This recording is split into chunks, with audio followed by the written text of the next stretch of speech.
too much, and I don't have my things recorded.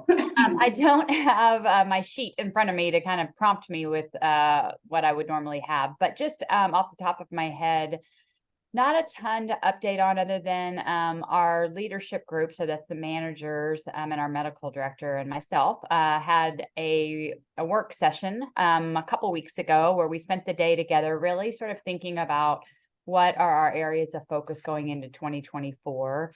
And, workforce is of a huge issue for us still. And so everything that we're focused on will hopefully have an impact on workforce recruitment and retention, as well as improved client outcomes. So that's always our kind of at our core of what we're doing. So we had a successful day together. We actually had a consultant come in and facilitate the afternoon for us to help keep us on track and really make sure we left with some strategic items to work on for the year. And the goal really was to be able to accomplish something very tangible in calendar year 2024.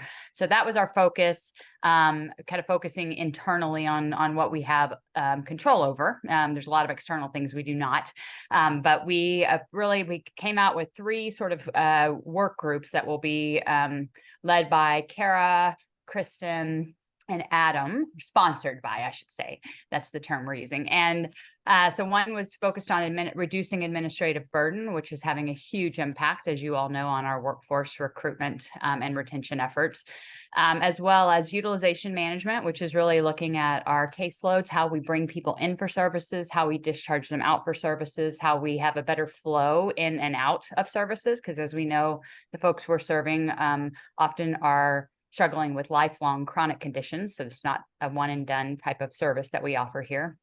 And then our last one is around clinical vision. So a clinical vision work group where we actually used to have one. It was led by Dr. Will Berry.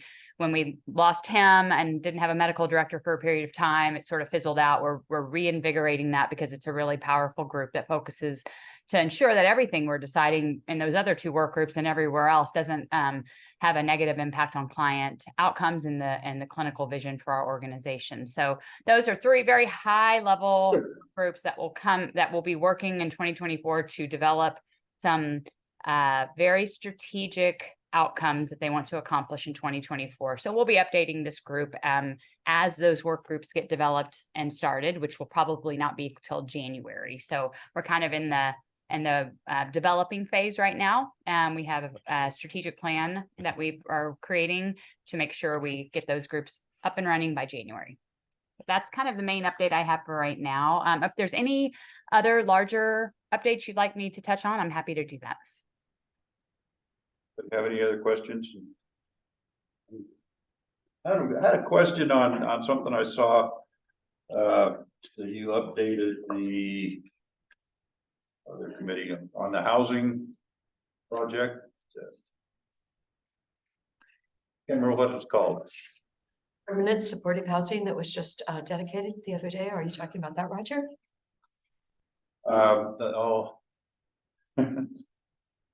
Forget the names of all these committees, things that I get in the emails. That was on mental health, and that was Colleen told us about who runs Fuse, told us about that project that just got dedicated. Yes. Okay, maybe that's it. With 34 apartments, should be done in, I don't know, 18 months or something, maybe. Yeah, Colleen Thomas is sitting in the room, and she's not with Fuse. She's with Deschutes County Health Services. I don't know if you're talking about Cleveland Commons, Roger. It's going to have a new name though. Oh, okay. It's no longer on Cleveland. Oh. I thought it was a treatment center. Supportive housing. The one going up in Redmond or something was. Oh, Redmond.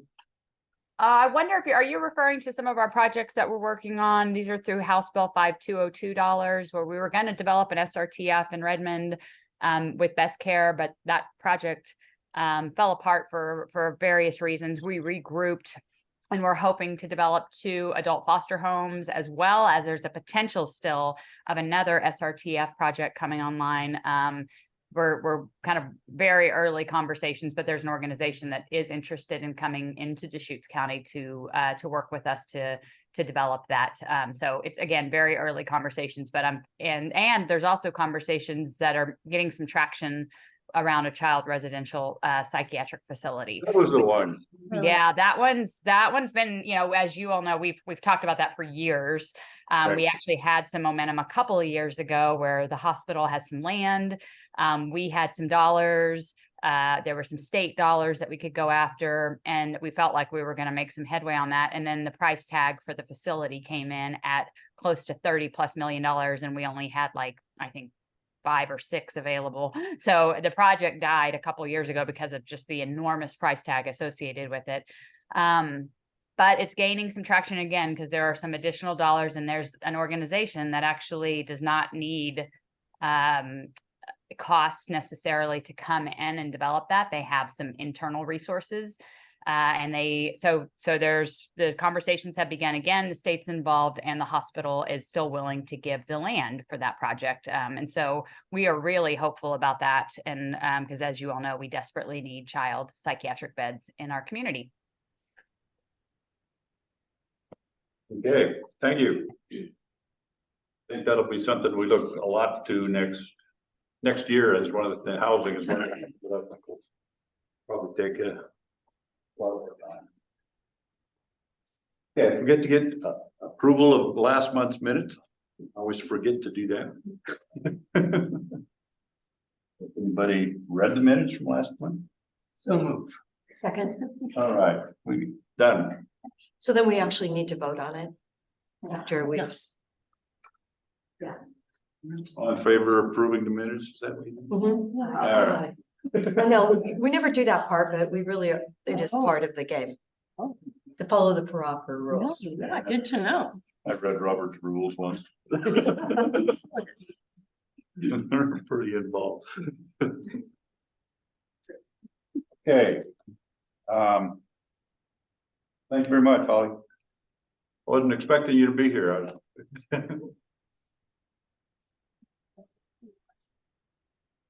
So, moving right along. I have a schedule. We can we turn it over to a harm reduction.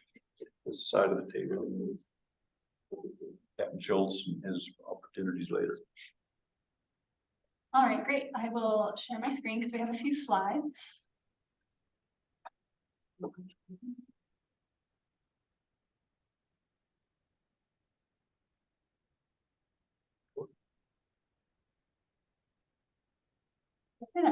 All right, thank you everyone for inviting us to come and talk about our work. It'll be exciting to come and do. Like I mentioned earlier, I'm Leslie Corliss. I am the harm reduction program coordinator. So I have about 15 years experience in harm reduction. Previously came from healthcare. Wow. Yes. Hi, Alana Woodburn, again, overdose prevention and response coordinator. About 6 years in harm reduction, going on 3 years in public health, years before that in substance use disorder related stuff. And we are part of the larger Deschutes County Harm Reduction team. We partner with host teams who are part of outreach services. And we have recently expanded as of December 2022. We went from 1.6 FTE to 4.6 FTE. It's been very exciting, and we were really able to expand throughout the county from 2 sites to 8 sites so far. Mm-hmm. Oh, and I'm so sorry for people on the screen. I will try to also turn and look that way as well. So it's been very exciting. We work very closely with the host team. There's a lot of overlap in our populations. Obviously, not everyone who's unhoused uses drugs. Not everyone who uses drugs is unhoused. And our primary remit are people who use substances.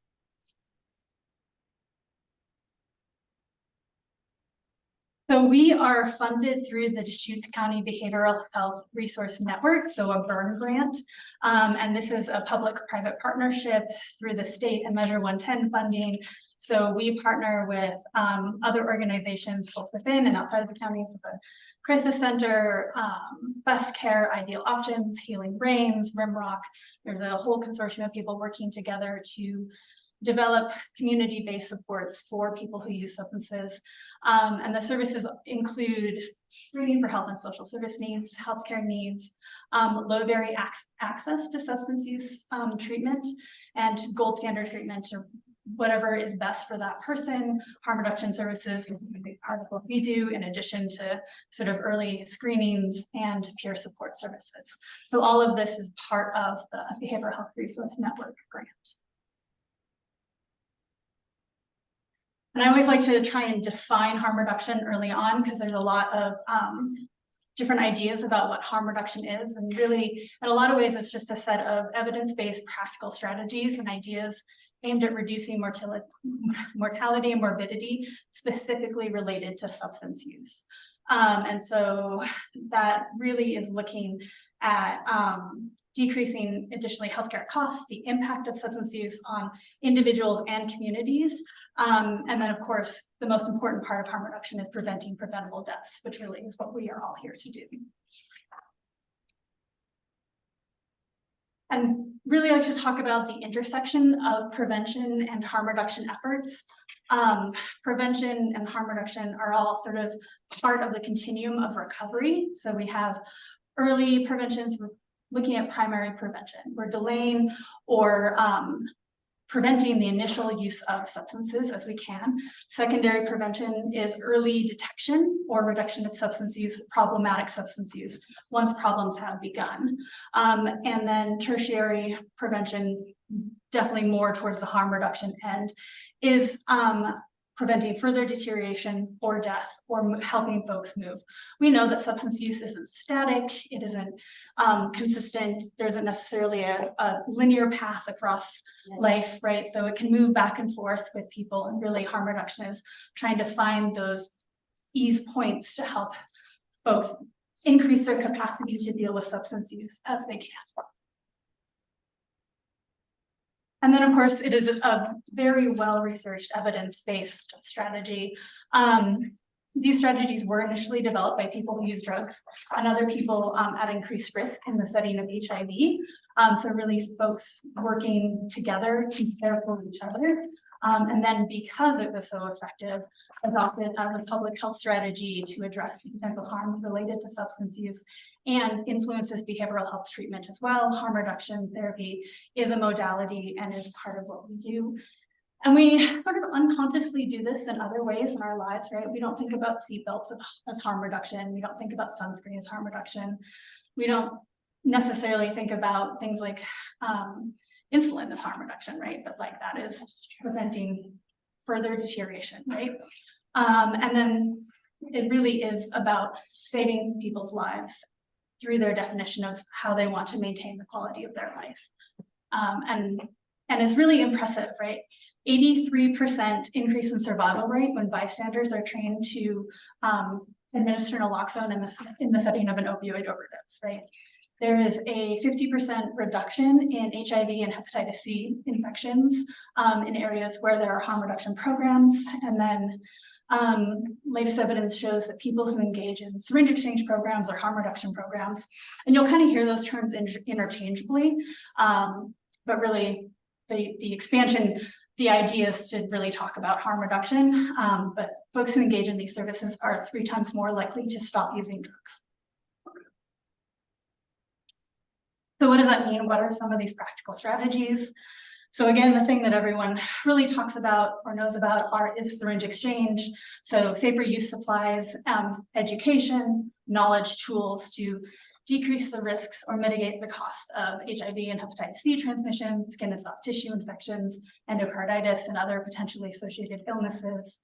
A lot of what we do is referrals to internal and external partners for additional substance use treatment, healthcare, mental health care, things like community meetings, so harm reduction works meetings, which are sort of support groups for folks who want to talk about their substance use but aren't necessarily ready or interested, or it's not appropriate for them to stop all substance use altogether, and any other community services.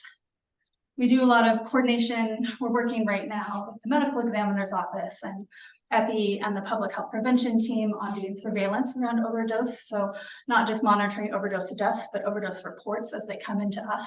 Sometimes our program is the only one that's going to hear about overdoses in a way to track them, because they may not be found out about because they're not deaths, and we'll talk about that later.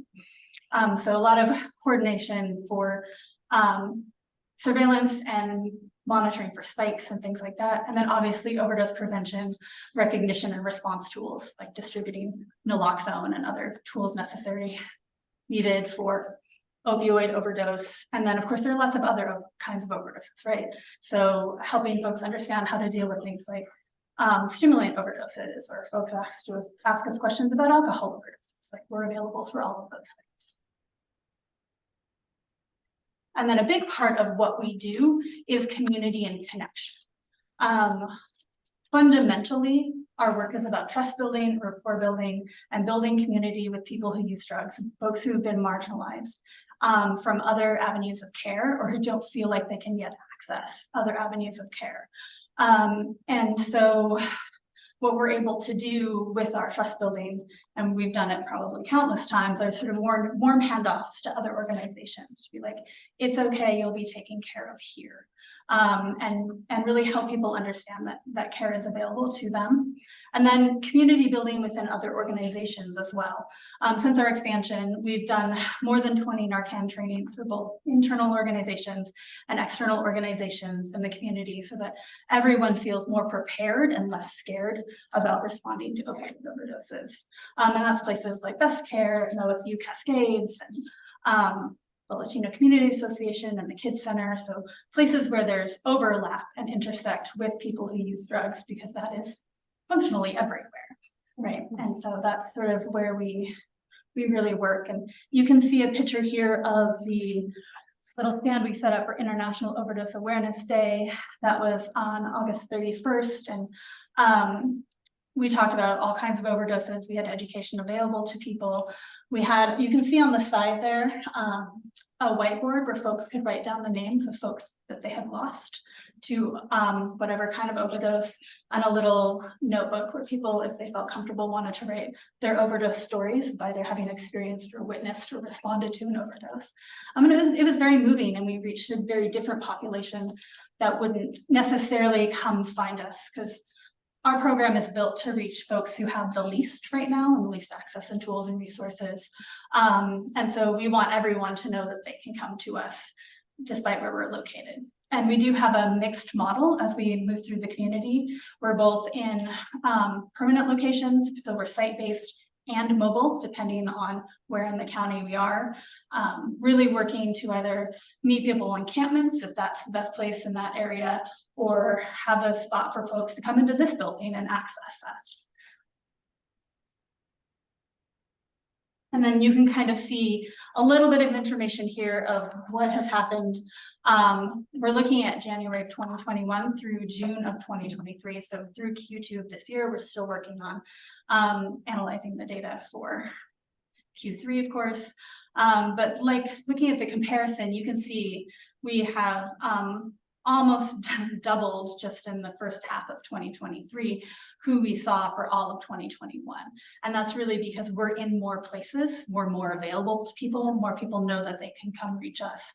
And then on that bottom graph, that's the number of individual encounters. So of those 420 folks, we have had more than 1,300 encounters with them over this time frame.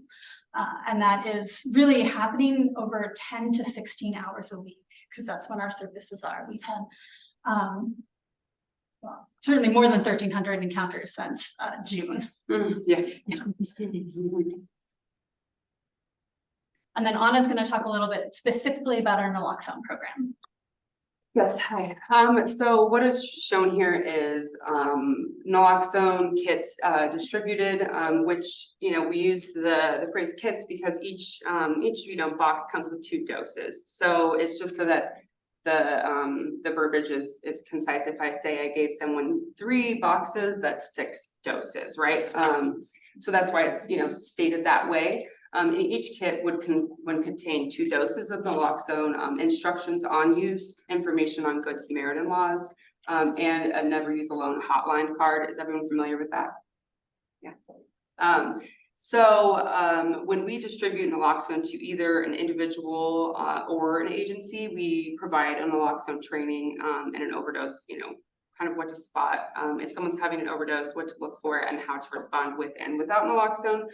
But we provide training and then also make sure they have access to training when they leave as well for secondary. We tell them where to find videos online, or we provide them a QR link where to find videos online, as well as having written instructions with it, so that there's just a lot of levels how to use it. And so in looking at 2021, basically our total number of naloxone distributed being 935 boxes for the year. And as we've been able to expand through 2022, that went up by over 600 boxes. And then just through January through July of this year, we'd already given out over 1,000 boxes of naloxone to the community. So what that looks like is we have behavioral health or other health services staff that ask about having naloxone so they can give it to their clients if they need it. So that's one way that it gets distributed. It gets distributed primarily through our harm reduction events that we have, which Leslie mentioned. We have 8 a week now, so those are just there's a lot of distribution there. And then of course when we do agency trainings, we do provide naloxone to them.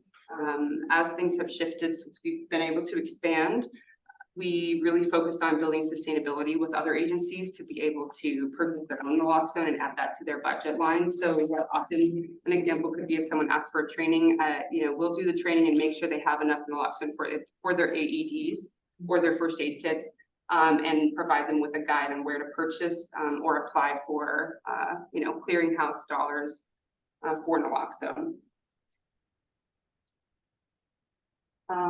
So I couldn't read sure. what are the other bars on that Okay, sure. chart?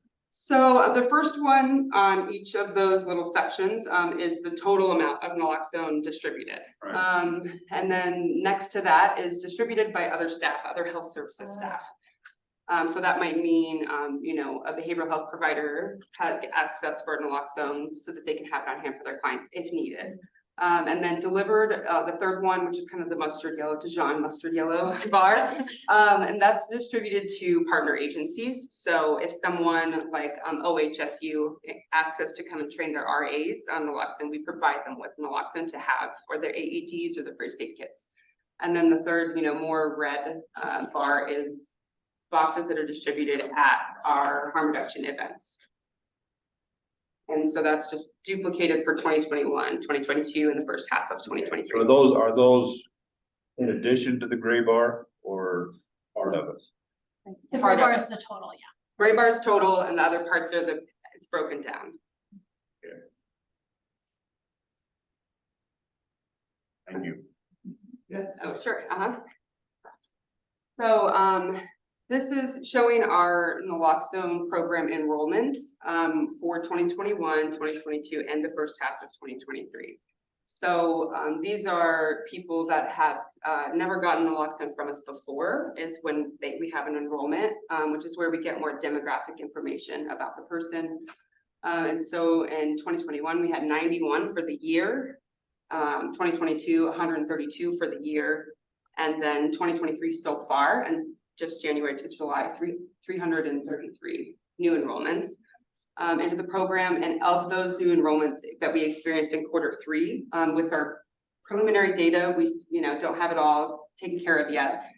There were 128 new enrollments to the program just in Q3 of this year. 30% of those people reported having permanent or temporary housing, where 53% reported living on the street or in a camp. So the socioeconomic status of the people that we work with is really diverse. And being in some of the locations, like Leslie mentioned, having a site here, there's more people that may come here than, may go to the family kitchen, depending on, what their living status is and how they lived. The remaining amount of that to get us up to 100% is people who reported living in a vehicle, in the shelter, or declined to answer. And then, so this can sometimes be confusing I've experienced, but the overdoses that these are in relation to are only overdoses reported to us. And so when we ask people, when they report to us about overdoses, we inquire whether they do call 911 or get medical care or not, with the person who experienced the overdose. So, so we're, for 2021, 94 were reported to us for the year. That's gonna be an underreport. We have people that move, we have people that do call 911 and we don't get the report. There's all kinds of things that can, determine whether someone reports to us or not. And in 2022, 104 were reported to us for the year. And then for, the first half of this year, 62 overdose reports were what we had at that time. And the community responders graph on the right is what discusses basically, if Leslie's having an overdose and I give her naloxone. Okay, so what that means is there are people who are not calling 911. They are just treating the person for overdose with the naloxone that they have on hand, including things like rescue breathing and CPR. And so 2021 and 2022, we're in the mid to late 70% of people do not call 911 for an overdose. And for the first half of this year, and the reports that we have, about 56% of people are not calling 911. The reasons in which someone may call 911 is if they're giving them naloxone and the person's not reviving, right? Or they don't have naloxone and they're not reviving, right? So there are times, but there's times people just don't simply have a phone. So there's a lot of things that contribute to whether someone calls 911 or not. But there are just a ton of people who are, taking care of their community members and saving lives. So are these all people that did recover? Correct. Okay. Yep, correct. Yeah. The other side of the story is horrific. Best Care has lost 17 people this year to date. They've lost one prior year, 17. Yeah. 3 in 1 week. Rick Treleffen just reported that last week to Health Council. And then I found out Thursday evening that we've had 5 fentanyl babies born at St. Charles in a recent 60-day period. 5 babies born. So that means they're ripped from their mom. And are they ever going to be okay? And then yesterday, someone told me the extremely sad story. Someone in her family had 3 children and they were still using fentanyl, and those kids were taken from their parents. So you guys, we clearly have an epidemic. The toxicology reports are taking a year to get through the state. I've told the governor she has got to get those numbers up.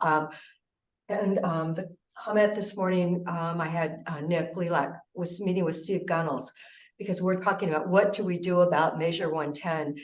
I know we need money for helping people, but guess what? I had my tour at Ideal Options the other day, and not enough people are going to their program. Anyway, Steve felt like we need to repeal and replace it. Measure 110, this decriminalization is clearly not working. When you hear about those 5 babies, I'm going to do some more research and I'm going to find out how many babies this year. But honestly, that breaks my heart. I remember when I was pregnant, I didn't drink. I never smoked. I mean, all these things that when you're pregnant, that you need to not be doing. And apparently that message has been lost out there. They are putting up 3 billboards in Bend the 1st of November that are talking about it's the number 1 killer of 18 to 45-year-olds is the fentanyl overdose. The billboard has already been up in Lapine since October 1st. And Jefferson County actually had my billboard up first. That billboard was up in July and it is still there, number 1 death.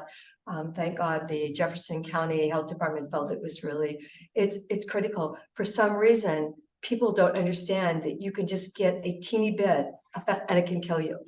And, somebody said, well, we need to get that message out more. I mean, I know the papers have written a lot of things. I don't know what it is we need to do, but we've got to do something because we are losing so many people. And then you think about the children. Yeah, it's frightening. Yeah, that's why we're working so hard to get so much Narcan out there. But that's, and- you guys, but women that are pregnant shouldn't be using drugs. And I'd heard a couple years ago that they were smoking marijuana, and I'm like, really? So I know they were doing that and still having babies. And there were always, you've got things going on when you're pregnant. You're taking care of somebody else besides yourself. So that message somehow is being lost. Yeah, and I think it's really multifaceted, and I think that what we do in our example, our team does the harm reduction part. So when we see someone who's pregnant, we do provide them with naloxone, for example.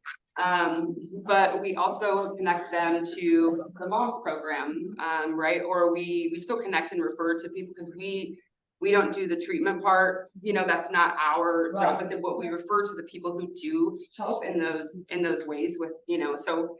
I mean, do you follow up though? And do you make sure that they've connected? Because clearly they need a connection. Yeah, sure. Well, there's some complications depending on the situation. If someone goes to treatment, there's HIPAA. So we can't just, you know, call up all the treatment centers and say, hey, is this person there? If that makes sense. So there is some limitations when it comes to things like HIPAA, but we always, if we can, do a soft handoff to a person, a real person with the person, because that's all we can do within our realm. As Leslie always says, if you go to the emergency department for a broken hip, they're going to refer that to a surgeon to fix it, not the ER doctor, right? So we do this part and we refer to the people who do these other parts. And I think as everyone's, you know, in our behavioral health recovery network has been able to start building out and expanding, the access and the connection is going to continue to grow and expand as well. Just like we have, you know, grown and expanded in this last year, how many people we can serve, that's happening with all of our partner agencies. So it's, you know, it takes a little time. Yeah. And I think that we're building rapport with some of these folks, as you know, like we're getting more people consistently, that we're building that rapport, building the relationship so that they feel comfortable for us to help them and do that follow-up. And so there are, I mean, I think it's a case by case situation, but. Well, the numbers are clearly, you know, the fact that, you know, for 20 years, Best-Care lost one person, and these are people that they're working with, and they've lost 17. Yeah. So there's a serious situation going on that we can't ignore, and it's like Ideal Options says they can have, if law enforcement has somebody and they say, hey, I really do want some help, they can come in, they're open 4 days a week for 10 hours, and law enforcement can even drop someone off at that point in time in Redmond and Bend and get help. But, you know, just giving people the overdose medicine is not really, it seems like it's way bigger than that. Oh, We definitely agree with you. Yeah. And so we do those referrals, and we are able to drop people off if they ask for a ride. I've certainly done warm handoffs to Best-Care as well. Best-Care, we're very frequently co-located with Best-Care. They'll come to the same locations we are. We're co-located with food services, which are medical van. So we really do work to build partnerships for that handoff. And I don't think anyone disagrees that this is a devastating and heartbreaking problem. Like, we are very close to it, and we have all ourselves lost people. And so Who hasn't? I mean, really, in Right, today's world. exactly, that's what I'm saying. Like, it is fundamentally devastating, and I think, Mhm. like Anna says, it is a very multifaceted problem that requires multifaceted tools. And there's no one answer, and so we all get to work together on this problem, Yeah. which And- is yeah, and- challenging and beautiful. Yeah, and part of something to consider is with the devastation, the reason we highlight the number of overdoses reported to us that, you know, people survived. I mean, we're looking at well over 250 people that would have absolutely been dead had they not had access to naloxone from the county. Like 100% would have been. And so those are still over 200 lives that have been saved since 2021, just because that's the numbers we've used, right? That are people who, you know, are humans who, you know, continue to thrive. That's what our goal for them is, not just survive, but thrive. And that's why we need help of, you know, the different partners that we utilize, because we can only do this part and then other people do their other parts. And we have to rely on the crisis center and all of these Yeah, teams. exactly. like, And they rely on us as well. Mhm. I can't read what, is that from Liz? Is that about, Oh, there's a chat. Oh, oh, it's not about what's going on here? yeah. It is, it's a question. I can't read it. Can somebody read it out loud, please? I can read it. It says, though Measure 110 has impacted numbers, to what degree are there other factors such as COVID and the fast rates of inflation? Can we determine to what degree the impact is from these various factors? I worry that if all focuses in one area of potential cause, we may lose sight of the other potential contributors. Yeah, that's a great question, and highlights, I think, a lot of what we're seeing, particularly when you think about substance use and sort of the facets that lead into it. When we're talking about overdoses, we're talking about potentially like deaths of despair, and it's so multifaceted, and the more impact or trauma or despair you experience in your life, the more at risk you are to substance use. And that idea that Measure 110 is the only thing that's impacting that. That's a great question. And in fact, there was a study that was just released that showed that overdose deaths are on the rise in every state, regardless of whether or not they decriminalized or have like extremely punitive measures. Like the deaths are on the rise at the same rate, no matter what. But fentanyl is so such a it's cheap really- drug. When you look at the cost, $5 to $10, it is so cheap. That is true. And it's That is true. coming in our country and it's flooding our country, and because it is the #1 killer. You know, and people, you know, people from 18 to 45 perhaps think they're a little bit more invincible. And so you go, okay, no, it's all over the country. Absolutely, it's Yeah. everywhere. And anyway, I just feel like it's those children, like those 3 kids that just got pulled from their parents. How many more kids like that have been pulled? I am sure more than we even want to think about. No. It's heartbreaking. For all substances, really, it's not, I mean, fentanyl is the one, you know, that's kind of Yeah. talked about the most right now, but, you know, depending on where you were located, a couple years ago in Kansas, where I came from, it was for meth always, right? You know, and meth is still the most commonly used illicit substance in Oregon, in Central Oregon especially. Meth is still the most commonly used. Fentanyl is just the one that people die from the most often, so that's why it's kind of like the headline, if that makes sense, because it's scary, for sure, it definitely is. Oh, maybe. But do you guys ever talk about getting people with like Ideal Options, their injection program? That if you can get them on them, what a difference it makes if they can actually get up to 7 injections. Some people have the capacity to help them, that will help them for 39 months. Yeah, absolutely, yeah. So how many people are you successful in making that transference and just with your relationship building? I think, I mean, I think that's a like we more mentioned- important statistic. Like we mentioned earlier, that's not a thing that we are actually able to follow up on. We, you know, we know who doesn't come back to us, right? But it is functionally because of HIPAA laws and really it's not necessarily our business. Sometimes we may do a warm handoff on someone who we don't know their name necessarily because we don't ask people's names. They're anonymous with us because they're so marginalized in our program. And so we can hear anecdotally from people like, oh yeah, they're doing really well, but we don't actually get to have the answers to those questions. We can ask Ideal Options, how many folks have successfully made it through your program? We can ask Best Care, how many folks have successfully made it through your program? We are just like one facet of a much larger picture and a much larger solution. Well, I know Ideal Options told me they weren't seeing enough people in Redmond now. Okay. Yeah. So had a meeting with Catherine Osborne's city council from Redmond, and we tried to connect with everybody in the communities so they would know about their program and what they're offering. But yeah, people aren't connecting and Yeah, and there is a lot of, you know, transportation to get to a place, right? I mean, there's may not have a phone, you know, there's a lot of things that can be barriers to seeking treatment, even if it is desired, which is what outreach services tries to mitigate by taking people to their appointments, getting them, you know, set up with whatever, whether it's, you know, mental health care or substance use care. So we have other teams within the county that do those things as well. We just aren't people who do that part. I mean, we do have a case manager on our team who is able to drop people off at their appointments or take folks to treatment centers when folks can get in as well. And of course, we utilize the rapid access line. We've utilized Boulder Care, which is another one of our partners as well, for some folks who have more access to telehealth. Like there are lots of different avenues that we use. And how are we on time? I want to be conscious. I know there's another presentation today. Are we need to wrap up. I do want to just our last slide here. Fundamentally, what Harvard Reduction expects of folks is any positive change as they define it. However that looks for them. And then I think we had kind of questions ongoing. Does anyone else have any questions? I have one question. Yeah. Do you track who is unhoused? That you see? Yeah. So what's your guess on the percentage? I think if we go back a couple slides, just for quarter 3, had 128 new enrollments. So those are only people who are new to the naloxone program. That's not our overall population that we serve, but out of those new enrollments, 30% reported having permanent or temporary housing, and 53% reported being, living on the street or in a camp.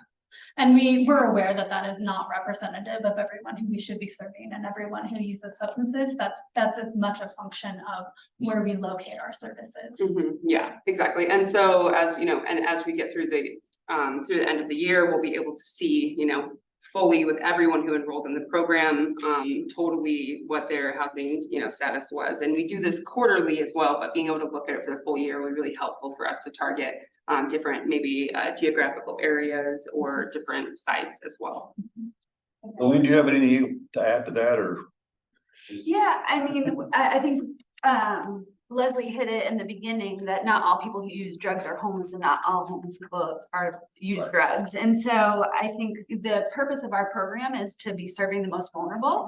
And that means that we're out in encampments, we're, meeting folks that have barriers to coming into mainstream services. So we are going to see a higher potential rate of people that are unsheltered, because that's where we're going, and we're meeting folks that don't have the resources to be able to access some of these services and supplies on their own. Okay, thank you. Thank you. I really appreciate this, because this, trying to look at this whole issue over the last 3 months. Last month, we heard from the epidemiologist of how we got here. And folks wanted to see what we're doing now in the midst of all this. And then next month, we're going to talk about what's going up ahead when some of that money that came back from the lawsuits, settlement stuff. I know that we've been working on a plan, so we'll hear that plan next month. I would like to add one more comment, though. I did go to the 911 meeting this week, and their call volume had actually gone down to 700, which is a bit lower than normal. Usually it's like about 1,000, 1,500 for the summer. But Sarah said the call intensity is like off the chart. People really need a lot of help right now. A lot of, deep help. And she just said it takes so much more to help those people. So it's like just being out in the public, more kindness, just kindness everywhere you go. You never know what people are really worried about right now. Thanks so much. We really appreciate the Quick discussion. question, do you have the naloxone in every county building? Yeah. Good to know. Thank you. Does it expire? It does expire. I believe it's like in this building, for example, I believe we have until 2025 for these to expire. We track all of them that we personally give out. So usually now it's about 3 years for expiration. So if I gave, you naloxone, I would put your name and the lot number and the expiration date. And then before it gets close to expiration, I would contact you and swap out with you so that you have a new expiration date, and we could give the naloxone to someone who's more likely to use it before it expires, if that makes sense. That was something that a statistic that I read somewhere of how many were out there than how many were used, and seemed like a big gap. Yeah, which, and part of that with how many are used, right? That's how many were reported to be used. So there may have been a lot of people who weren't able to or did not report it as well, right? So there's that. Sure, there's a lot of that. Holly has her hand up, and then for time, Yeah. Captain Schultz in a few minutes. Holly?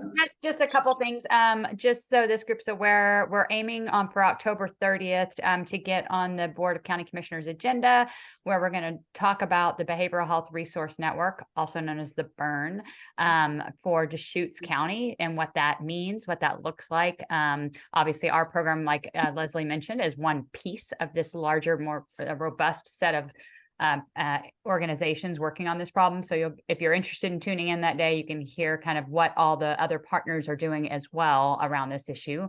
And then another development that's happening as you talked about the opioid settlement dollars, is that the city of Bend, specifically Bend Police Department, reached out to us and wants to partner with us around their opioid settlement dollars.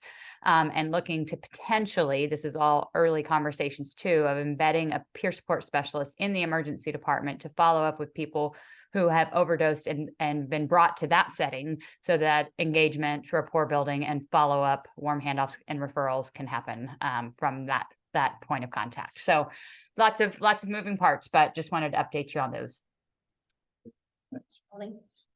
Now let's hear from Kevin Schultz. What, So how much time do I have? how much time do you The need? rest of the afternoon. Right. 22 minutes. People that have to leave can leave. I'll try to stick to 15 minutes. 15. So we get the scaled down version. You have 22 minutes.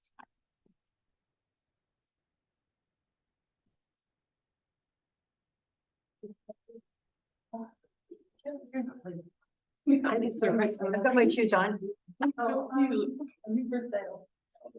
Yeah. And you won't be able to see. That's okay. Can you believe how many, if there were just 5 babies born in 60 days, how many babies have been born this year? All right, well, Roger asked me a month ago to talk about our MAT, medicated assisted treatments programs in the jail. It's kind of interesting to me because when we first started this group, mental illness was the crux of why we were meeting, trying to divert people from jail, get them into resources, get them stabilized so that they can do independent living as they went through. But now in the last couple of years, 3 years, all we're talking about is fentanyl and drugs. That's all we're talking about. All the reports we're getting is really drugs, and we talked about mental illness. And, you know, I'm told by the Disability Rights of Oregon that most people who are mentally ill do not use illegal drugs. And I believe that's to be true as they go through. So we're dealing with a very small population that may just be drug addicted, may have some mental health issues that are drug addicted, and what the issues are causing, because many of them at this point are unable to do anything in life, and especially will cause violence.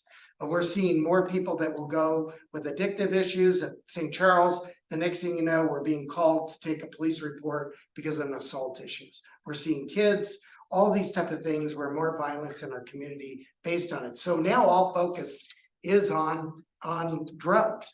When I first started my career, I remember it was kind of interesting back when I was like 23 years old. Somebody was, somebody come in that would have alcohol withdrawals. And has anybody seen somebody DT actually go through DTs? Yeah, and I've seen it my whole life. Many people here have seen it. Now we don't see that. We hardly see that. When we see an actual just drug and alcohol withdrawals in the jail, we bring everybody over to kind of look to see what they're doing, the hallucinations, the seeing things, and how cognitive they are, explaining that there is a person in the pipe chase. And they totally believe it. And it's very convincing because that's what they believe. We don't see that anymore. We see generally, we'll see some of the hallucinations, the violence, the unable to keep still, all of those type of things, why we try to destabilize somebody into our custody. It takes like three days. I just met with jail managers last week from around the state regarding the MAT program. We have started the MAT program, and I'll talk about that, but many of them are just starting the MAT program because of the opioid money. They're getting some money. Now, the sheriff's office unfortunately was not part of the process to get money from this. We want to be part of it next time. We kind of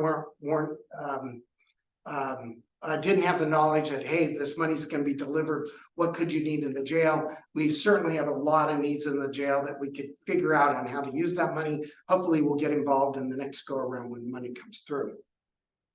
But what we did do, which was, we're very lucky, is we met with Skylar from Ideal Option. I met with them, we talked about it. I knew it was coming early on, because of a lawsuit, that individuals that are coming to the jail that were withdrawing, and we put them on some of the benzene protocols, CALS protocols, But we're starting to see that these individuals that are coming into our custody now are severely withdrawing. Generally, you would lose somebody with alcoholism. Generally, you wouldn't lose them through meth and heroin, but now the gamut's everything. And so it's very difficult process somebody coming into our system. Anyway, we got a grant, Measure 110 money. It's not my grant. It's Ideal Options grant. The Sheriff's Office receives no funding from them directly to do the MI2. Our job is to open the door for our partner to come in and help us with vulnerable individuals that want to have a change in their lives with opioid use disorder. And so when I look at it, it's kind of interesting. 60% of individuals now that we're seeing coming into the jail are using some type of drug that is illegal. 60%. We used to say we'd have 20% mentally ill folks. Now we're really just kind of finding out what kind of drug they're taking, whether they're mentally ill or not, because that is so easy for them to get the drugs. They're using it, and generally everything else has failed when they come to jail. So I used to say all the programs out there, once they fail, they come see us. I don't think that's necessarily true. There's a lot of programs. It's up to the individual, but we're seeing them when they fail. And when all of a sudden something goes very wrong for them while they're abusing drugs. And we're an agency that can't say no. When they've committed a crime, they are coming to us. We do everything we can to divert. That's why we're opening a door to our partners to assist us. Let's see, what other notes do we have? Drug court, we just lost our drug court, if you guys have been following on that. And even out of the drug courts, 50% of them were using that MAT, medicated assisted treatment. Not all of them are even using that. And there's a number of reasons why. It's just kind of coming to us that the data is coming in that's showing that it's effective to try to get addicts to get off their drug.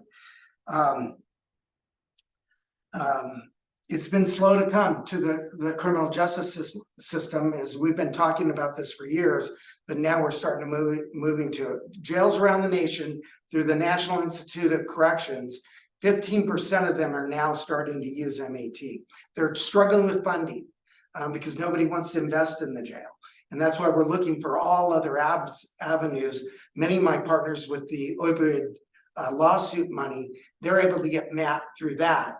We were able to get it because we partnered with a organization that wanted to come in and help us, and they're doing a great job. We'll talk about that. Let's see. As you know, the 3 medications that we have coming through, we normally use Suboxone.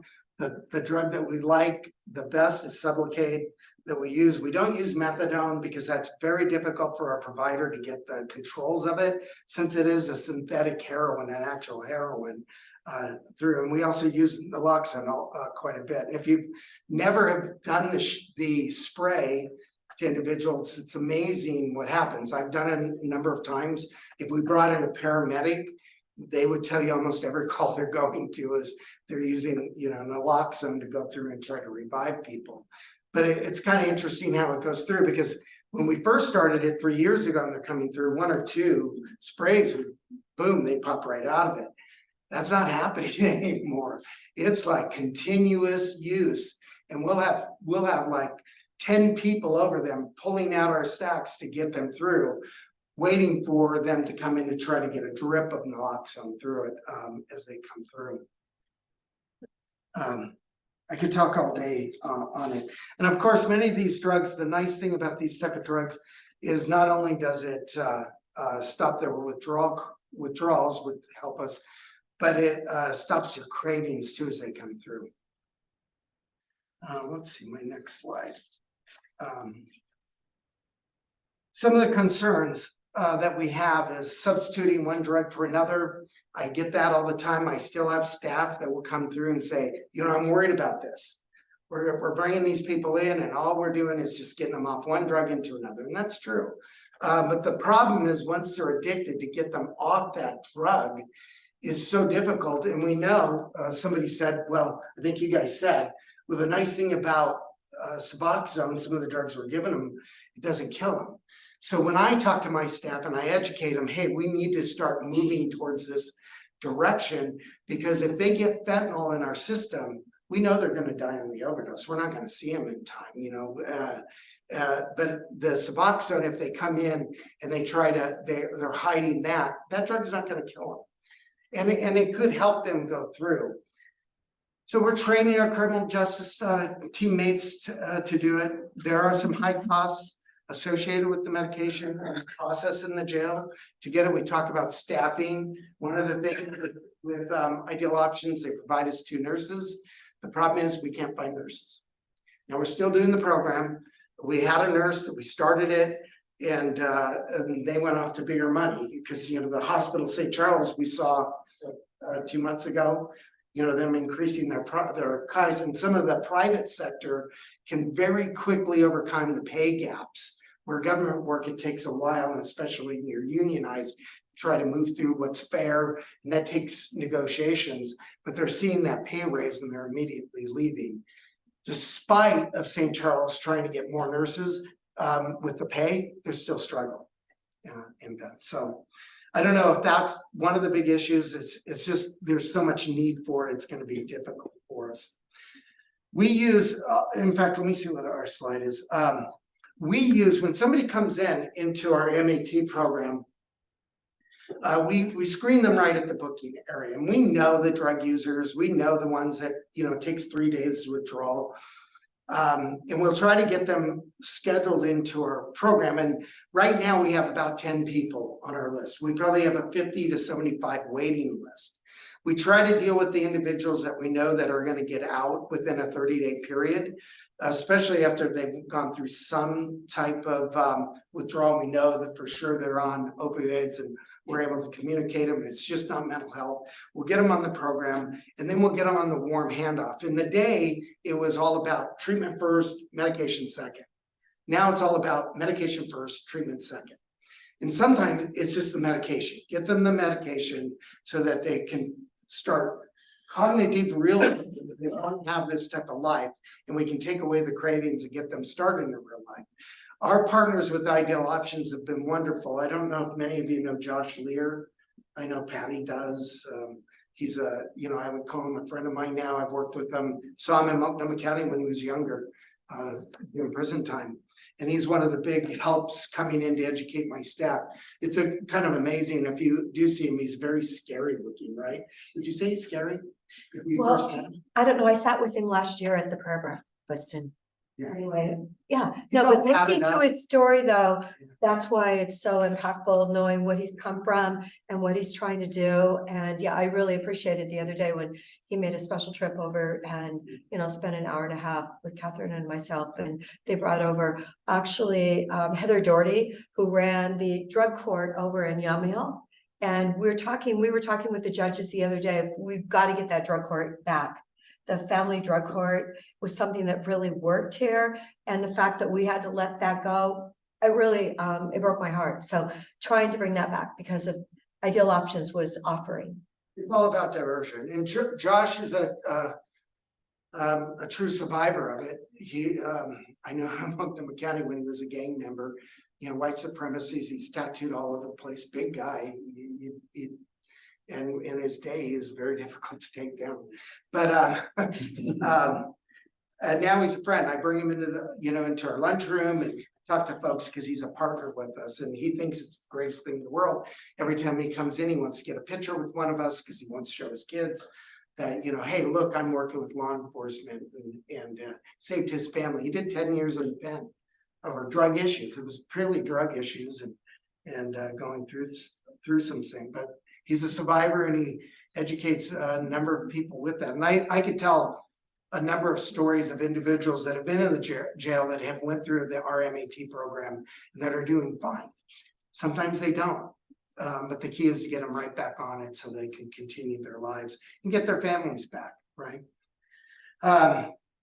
One of the things here I put on here, lacking community-based providers. We know Best Care is involved. They've got money from 110 and they help out quite a bit. And we know once we get our program started, it's gonna be overwhelming to Ideal Options. They're gonna have to be growing it, as they go through. Just in our little program, you know, of helping the jail out. Let's see. Some of the benefits of the opioid use stuff, and you can read that yourself. I do want to talk a little bit about when somebody does come through and we get the 10 people that we're dosing into the jail. It's not like, oh, this is an easy thing. You just give them the dose and off they go. It is very time intensive having people come into the jail, because you have to watch out, despite our best interests, our best protocols, to watch it, we still, even to this day, will get individuals that find a way to hide the medication and take it back to their dorms. And they'll do that a number of ways. You know, they'll spit up on their shirt. They'll take we take a pill, we grind it up, we give them water, we check their mouths, we let them have it. We give them, they have to drink a whole cup of water. Then we have them open their mouths up again. We look at it, and then we wait for 15 minutes and we look at it again. It's amazing that they're still able to get it, and they can do it by hiding in their teeth. They'll bring something to put on the roof of the mouth, all these type of things to be able to, and of course, despite our best efforts, they're able to put things in body cavities and move them through. So you really have to have a good eye on everybody as you're watching them go to the dosing. And generally we'll move through people. If people screw up, we catch them, we take them off the program for a short period of time. But we don't have a policy where once you screw up, you never get it again. We don't have that policy. We teach everybody as an individual and how they, you know, really want to move forward on this. Because their whole lives, when you're in the drug world addict, it's been lying. I mean, on the road, when I worked the road, I figured 80% of the people told me the truth, 20% were lying to me based on what I do. In the jail, 90% of the people are not telling me the truth. They're trying to manipulate to get something or get their way as they go through. We're not giving me the full story. It's just the one of the things that come through. So we really have to watch them. So Captain Schultz, are you saying that you really only have 10 people in the program now? You've got 75 on the wait list? We have anytime, remember, it's constantly rotating. So we've our program has served over 100 people already in the short time we're there. So we're still serving, but remember, nursing is very difficult. If we had more nurses coming in, we'd be able to do more dosing. And part of it is the screening up front. That's why I was hoping to maybe look at some of the opioid use money to be able to get somebody at the door to screen individuals, not only if they were in the program, but maybe for outside. Because the average length to stay in the jail is 12 days. That's very small. You take away the ones who just got a Dewey or just committed a theft one, we're only looking at for 4 hours and releasing them. And then you take away the murders that are going to be there for years. The days actually go down to about 4 days.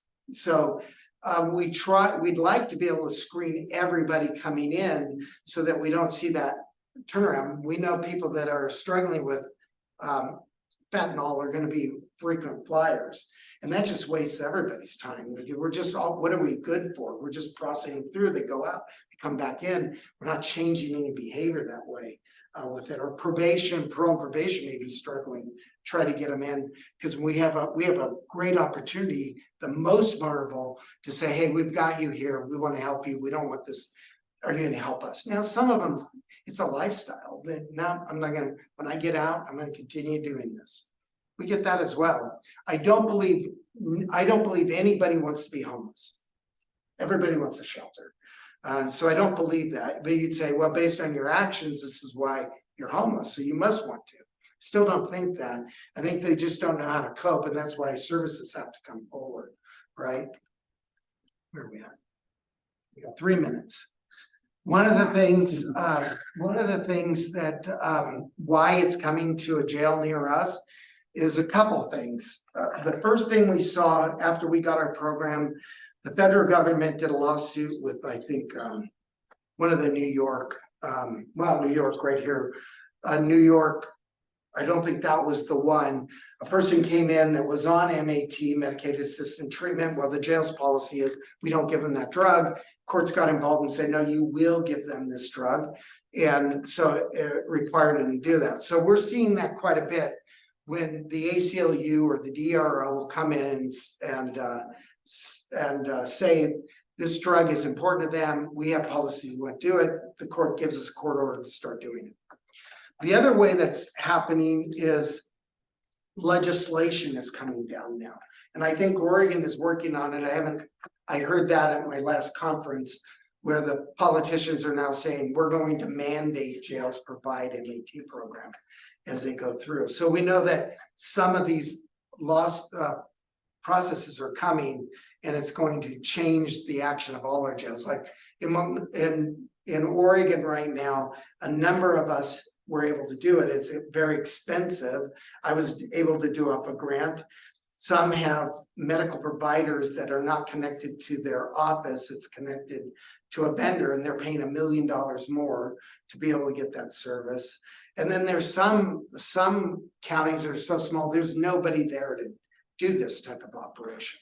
So I don't know how that's going to come through, because we even have private medical vendors in Oregon serving jails that are no longer serving the jail because it's too complicated, too expensive, and they're leaving the state. So we're struggling over that. So these are two of the ways that we're kind of moving forward. They're different paths. I don't know how Oregon's going to take it. We don't want to be a lawsuit.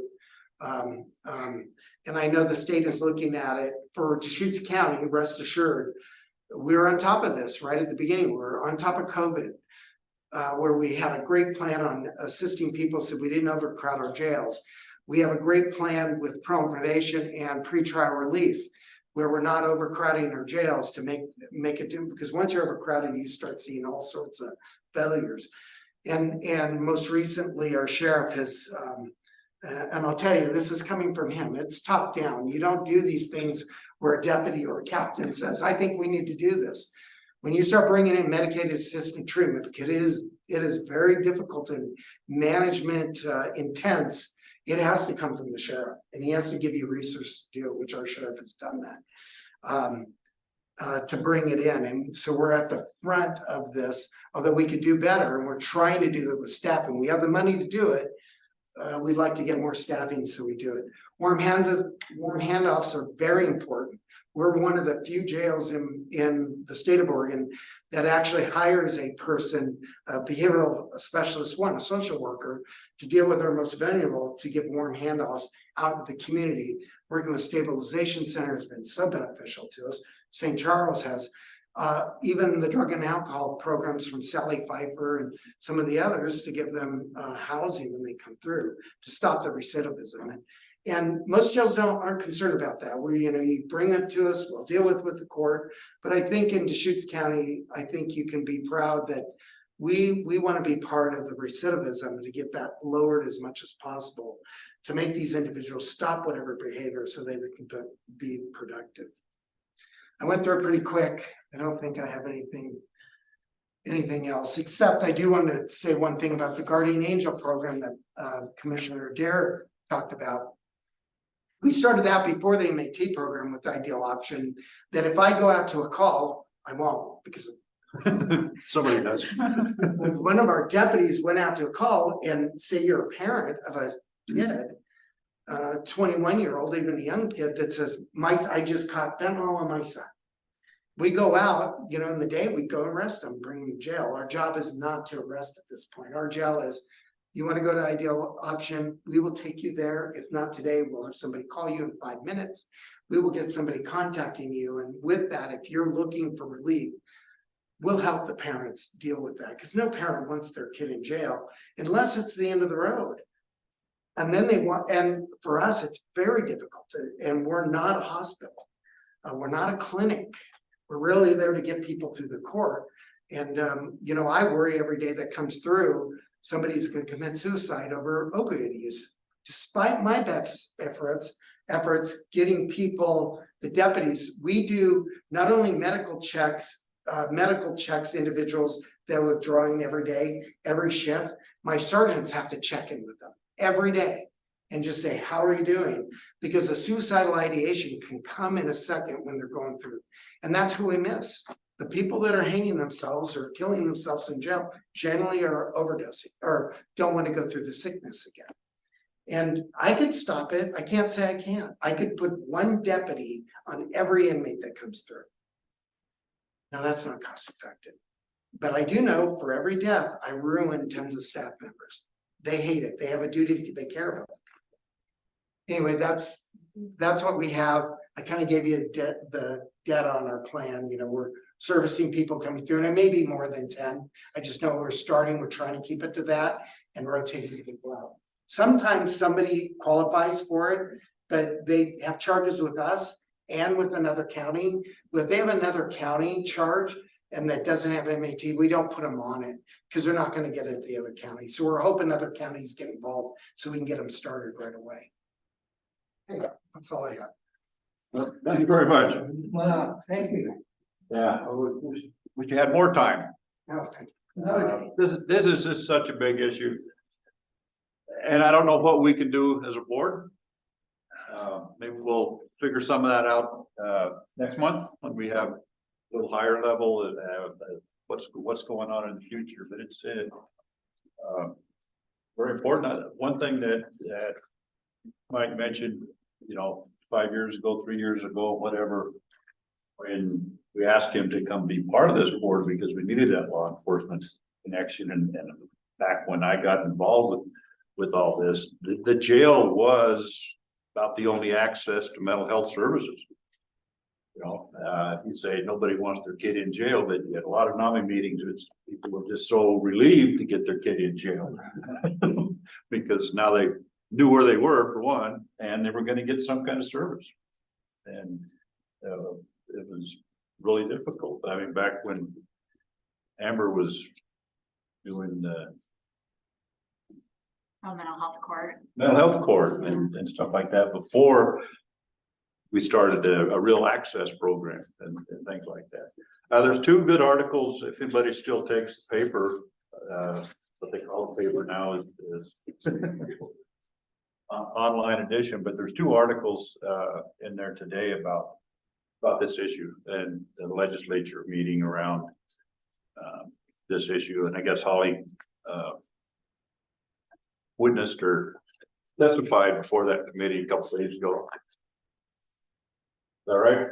The Joint Committee on Addictions and Community Public Safety, I think is what it was called. I did mostly just there was a panel that was there was some folks talking about Measure 110, but then there was also just a panel, which was one I was on, which was about just what are we doing in terms of crisis resources in communities. And then there was a separate SUD panel that was made up of a bunch of other different people. So it was a really robust conversation. It was the first of many to come of a committee that's really interested in just looking at how they can help solve some of the issues we've been talking about here today. So I just think it's really important. We've got some amazing work happening on the ground. We've got very busy teams like harm reduction and hosts that are doing everything within their control to help support people going through this. And we've got a sheriff's office that's doing some really innovative, progressive things within their jail to help address this issue too. And I agree with Captain Schultz. We are very fortunate in Deschutes County that we have the partnerships we have, because it takes a village to navigate this very complex, multifaceted issue. So I'm just really proud of the people that we have in this room, and thank you all for sharing the information on what you're doing. Thanks. If we don't have any objections, I guess we can adjourn. Thank you, Roger. Please take some food. Right. A lot of food, so There's a lot of food here. you can go with it or. Didn't have much time at the beginning. Take some food. Presentation, very. Very good. Very